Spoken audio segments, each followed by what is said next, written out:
Welcome to the round table. Yay. So this is our opening event to really introduce the round table to the community and to brainstorm and co-create this space with you guys. So I'm going to kick us off by having a fun little activity so that we can get to know each other because we don't know each other right now. This is our kitchen holiday hunt. So my challenge to you is within the next like 2 minutes or so, um, go to the kitchen, find a dish, ingredient, item that really represents the holidays to you. On your mark, get set, go. All right, got one person back and two. And we're back. Lovely. All right. So let's do like here. I'm actually gonna stop sharing for a Okay. moment, but let's do like a little share around just to kind of get in the holiday spirit. This is also obviously to ground us in the world of food. And so I'll go first to kick us off. I've got a cutie, little mandarin orange.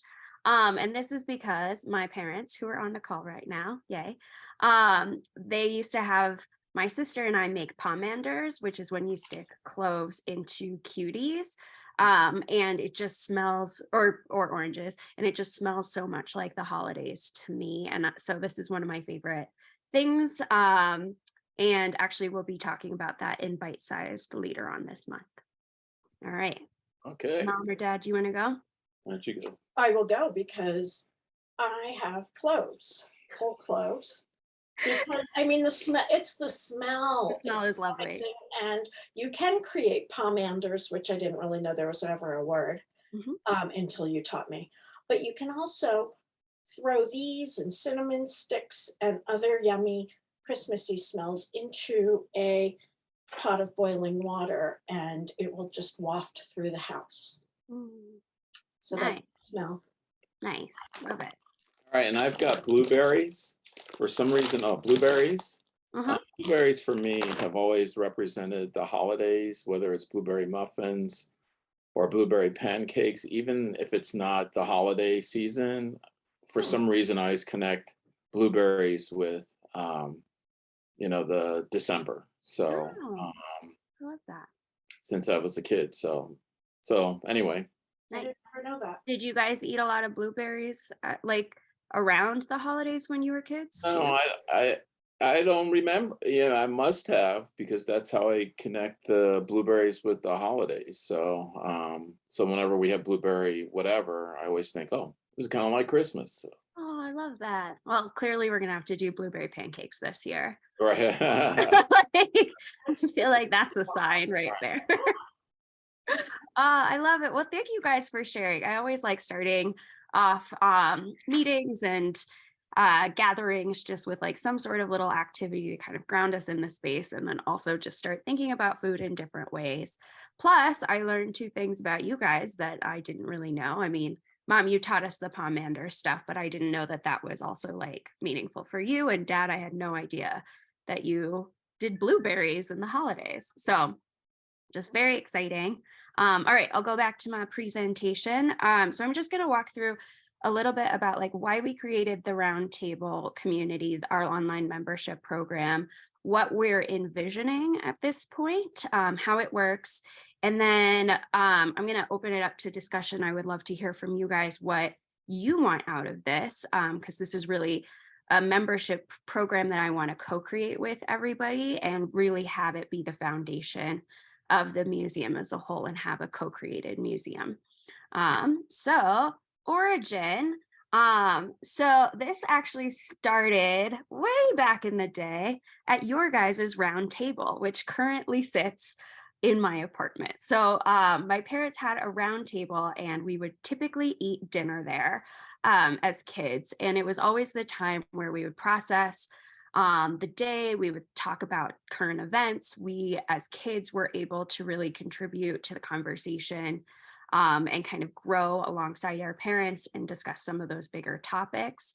And I always loved the round table because there was never a head of the table. It wasn't like our parents were dictating the conversation. As the youngest one in the family, I was also able to just like bring whatever happened in my day and discuss it with the family. And so I always loved that. And I think that was like one of the key things of me really thinking about food as a place where you can start considering things about the world and talking about big questions about over or near food. Um, so this led to pancakes. So uh this is kind of like all parts of or all aspects of different parts of my life, but in college I really took the same idea and brought it to my college apartment kitchen where we would make pancakes for dinner, or sometimes it was tofu and rice, sometimes we would order out. But similarly, the kitchen was this central place where we could discuss our ideas, our different days. All of my housemates had different majors than I did. And so we all came to different topics from these perspectives that were very, very different, from social sciences to the humanities to the physical sciences. And so that part was really awesome. And I just always loved those conversations because they were a place that we could consider some of the harder topics, and we would just spend hours and hours cuddle or like curled around pancakes, or whoever was making pancakes, and chatting. So this all leads to what I really want to do with the museum. I really want it to be a space where we co-create this space together, where we have these conversations and where everybody's perspective is equally valuable. Um, Obviously, everyone has different expertise in their lives, but everyone has a perspective that is valuable in this conversation about food, and as food shapes how we learn about the world. So, our purpose for this community. So, our mission for the Museum of Food and Culture is to inspire curiosity, creativity, and community with food, history, and culture. And this membership is really getting to the people who are super nerdy about food, and creating a community where we are able to share thoughts, experiences in the world, or thoughts, stories, and experiences so that we can learn about the world and its people through food. So, how? And this is kind of how I went about shaping it. These are the core pieces I really wanted to bring to this membership community. I wanted it to be community based, obviously, because I keep saying that.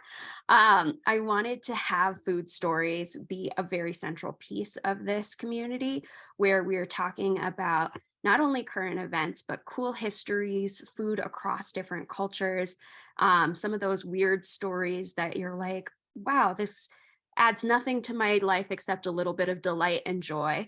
And then also having experiences together, having workshops and lectures where we're able to kind of step out of our comfort zones and try something new together. And that really all gets to the key pieces of, this is a space where we're learning together. I am learning alongside you guys, and we are co-creating this membership community and the museum together.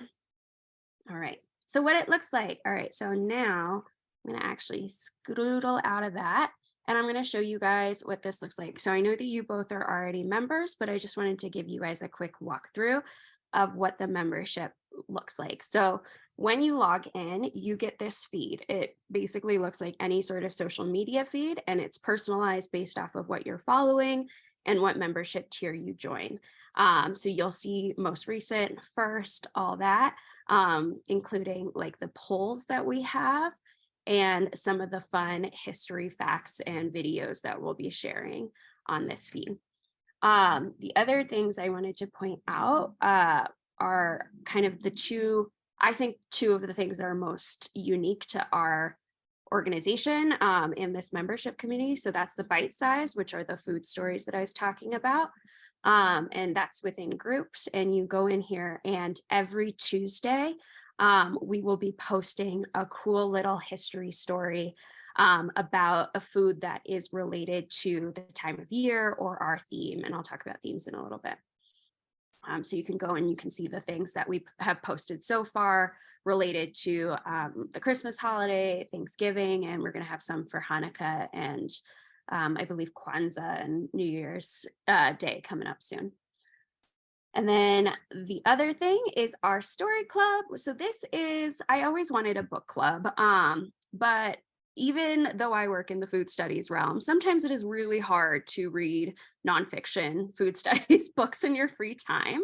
But there are so many things that you can read and watch and kind of embrace that are related to food and can get to some of those bigger topics.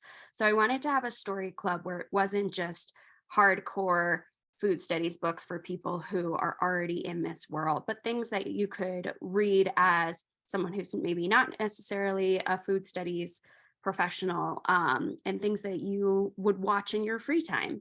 So this is the space for this. We just are voting on our first story. And I just wanted to point this out. So we have one food studies book. Then we've got a kids movie, a memoir that's been really popular on New York Times bestseller lists, Cooked, which is a Netflix limited edition series by Michael Pollan, and then Harry Potter and the Sorcerer's Stone. So the stories will change every single month, but this is really a place where we can look at food in pop culture, in the food studies realm, and just discuss together. And of course, you don't have to read the book to come or watch the movie to come. All right. And now I'm going to go back to my presentation. Those are just the things I wanted to show you guys. There we go. All right. So there are different tiers. And I know that you guys are already part of the tiers, but this is basically built out of that house screen, the community-based food stories experiences, learn together and co-create. So each one of these connects to a tier.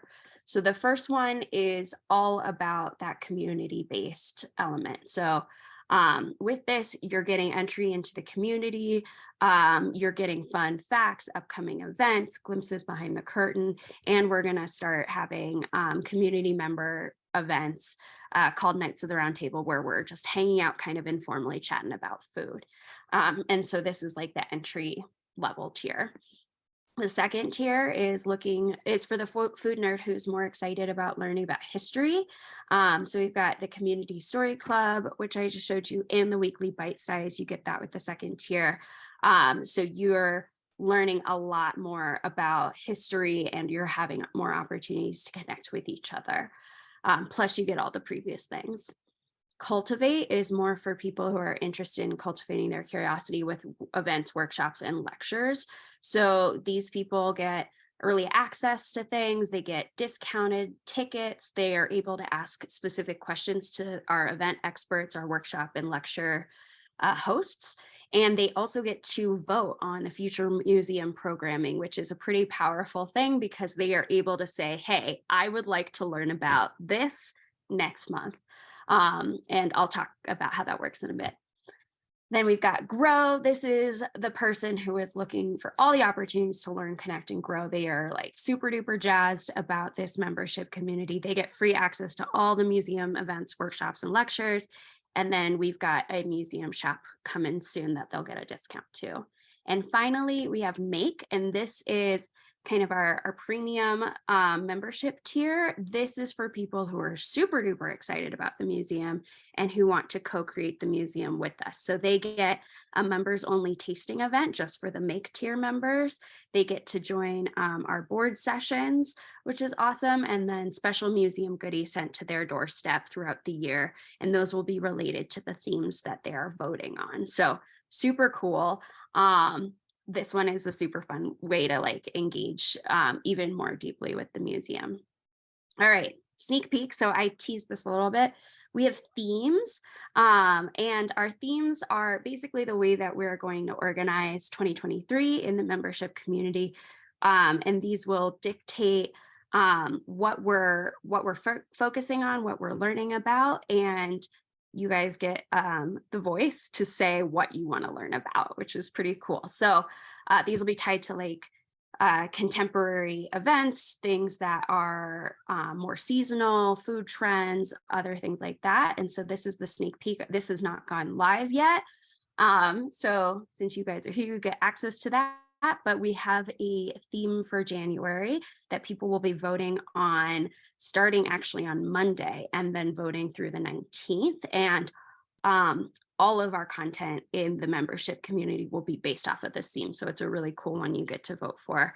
So we've got every culture has a dumpling, looking at the future of food, looking at imagined, legendary, and fictional foods, thinking about food access, sovereignty, and what it means to like have a right to food, and then Denver becoming a city. And so the way that I curated this first list is more kind of culturally based, with the food the dumpling one. The future of food is a little bit more on the kind of sciencey level of things. Imagine legendary fictional foods, that goes more into the humanities. Sovereignty, access, and the right to food is much more social justice focused. And then Denver is very place based. So thinking about the space that we're living in and learning about the foods in this area. All right, that was a lot of me talking. Before we get into the brainstorming session, I just wanted to ask if you guys had any questions from what I presented. One comment, in the slide that says how, Mhm. it also reads as flow, which is kind of something that's kind of a nice conduit to what you were talking about. Oh, I love that. Okay, cool. Thank you. I love that. So my question is, are the memberships live now? The memberships are live now. Thank you. Yes, they are live now. You can sign up. You get a free trial for 1 month for the first 3 tiers. So that's the Tear and Share, the Preserve, and the Cultivate tiers. The first 3 tiers, the free portion is not just for December, it's anybody that joins in January. Yep, we get a free trial Free for a month. 30-day trial. Okay, Oh. cool. Mhm. That's very Yeah. cool. Yeah. Okay. Awesome. All right. Co-creation station. All right, so I'm going to stop sharing. But this is the time that I wanted to chat with you guys. Oh my God, Hadley is so cute. Um, I wanted to chat with you guys to see what you guys would like out of this. I mean, you guys joined as some of our first members. I'm going to keep recording so I have this on record, but I'll probably like cut it. But I'd love to learn like what you guys want out of this, if there are any particular groups or connections that you're interested in or topics that you would like covered. Oh, do you want to go first? It sounds like you're ready. All right. Jump, I can jump in here. I would, if there was like a Friday afternoon tea monthly where you just talk to either somebody famous or, like a coffee chat type thing, or somebody that's in the community. They don't have to be famous, but just a tea Yeah. with somebody, and you can have a discussion around their journey around food. Like I said, they don't have to be a big chef or something like that. It could be somebody that's in the community, but a monthly tea, Oh, I love that. Yeah. or half an hour, that could be recorded, and then because if I miss it, then I can at least listen. So Yes. Yeah. Watch it again later. so interviewing somebody, somebody on the board, how they got involved and their food journey, I'd be interested in that. Oh, okay. Cool. I love that. Great. Yeah, we might be able to like weave that into the Knights of the Round Table event too, so that it's a little bit different each time. I love that. Great. I really liked, I don't even know if I know the story, but I know Dad looked into the story of Christmas cookies, Mhm. and it's posted, and I just haven't had a chance to read it. Hmm. But that was really fun to even think about. And then I started thinking about how a lot of us have memories that are more like associated with shame and guilt and food because we took something, like a candy bar from a store or whatever, and kind of just looking at that and what did they take? Mhm. How did it taste? Or was it tainted? Yeah. kind of just that. Yeah, I love that. That's actually one of the things I have hopefully for the February workshop, as we get towards like Lent and Valentine's Day and all that, of looking at those beliefs of like sin and guilt and like morality related to food. Yeah, and restriction and stuff like that. Because yeah, it's not all like happy and hunky dory all the time, of course. But I also think that's super interesting. And yeah, people have a lot of guilt. Like, I mean, guilty pleasures are just one thing, but also if you overeat or undereat, there are a lot of emotions tied up with food. So getting into different emotions each month. Yeah, I love that. And Nice. for the book media kind of club, that'll be fun.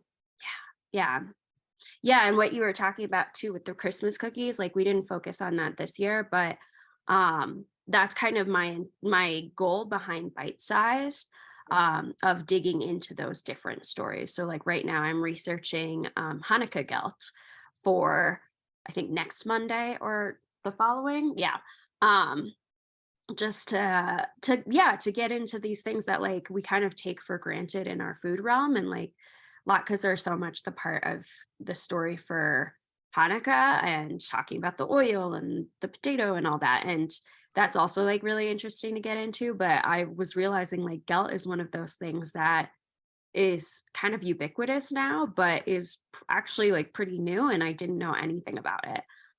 So that's fun to learn about. Yeah. It So used to stay, be stay run in tuned for that one. cash. It just Hmm? wasn't, it used to be cash. It did used to be cash. Yeah, it used to be a way for, or it used to be a means of tipping teachers actually Oh, at the end of the year. Yeah, and it's super interesting. But like then in the early 1900s, it got tied up with kind of the chocolate industry. So then it turned into chocolate, and kids were like, "Hey, I want a cut of this," and so that's why. But yeah, digging into those histories are just I find super interesting, and one of the reasons I wanted to do bite sized is because as much as I love articles, like sometimes I don't have the bandwidth to read a full article. So having something short that I can read and just be like, oh, this is super cool. I mean, obviously I'm creating them right now, but like in the future, it's nice to get those just like little interesting tidbits that then you're able to bring to a party or a gathering and be like, hey, did you know that Queen Elizabeth was the first person to make gingerbread men? Like, how cool. Right, right. Yeah. It would be interesting to get to redo those interviews that you did with people when you were first starting. Yeah. Because there's like there were some really good ones in there, and it's just it would be nice to reshare those or Yeah. Oh, that's a great republish idea. those, or Yeah. not just or just redo them, just interview people again, Hmm. um, and just keep it shorter, you know. Yeah. I just thought those were some really good interviews that you were doing, and it'd be nice to share those out in the community as well. Yeah. Yeah. And also that, I mean, that could be the Friday Mhm, night yeah, tea yeah, or whatever. exactly. Yeah. Like a Ken Smith with oh yeah. Boston beer. I mean, he's great on history of food, so Yes, especially exactly. alcohol. Because Yeah. right now I'm thinking about the history of wassail. Um, Mm-hmm. where did alcohol start to get involved with the holidays, or is that just part of the party scene Yeah. um, for Festivus? So I don't, Yeah. I you know, don't know. I don't know about the history of wassail I actually. don't either. So Yeah, yeah, but there are so many questions that it's like, ISIS is there drinking, and I mean, hmm was this just yeah? So Holy anyway, and yeah. I love that. Yeah. Yeah. One of my favorite things too about like this membership community is, I mean, you've already done this, Dad, but like posing questions to the community and then, or digging into things yourself and being like, hey, I'm really curious about Christmas cookies. Like, why is that even a thing? And right, then sharing it with the community. I think that's like one of the coolest pieces about like the potential for this membership community is you get to learn from each other. right. because I wasn't even thinking about Christmas cookies for bite size, like, Right, but right, then you did, and I was like, oh, this is cool. Like, yeah. right. And that's part of the challenge too. Like, there's so much to cover. Right, right, So I'm excited for themes as well. Like, I think it'll be a fun way to like think about the month, and just every month will be changing kind of what the bite size content is, what the story club content is, workshops, lectures, activities, all of that based off of what people are voting on. right, And so exactly, that part is super fun and exciting. And then, yeah, and I get more feedback from you guys, and you get more of the content that you like and all that. right, right, okay, all right. Yeah, very cool. I don't know, other groups or things that I mean, you guys have poked around in it a little bit more. Um, Um, I don't think so. mhm, Um, mhm.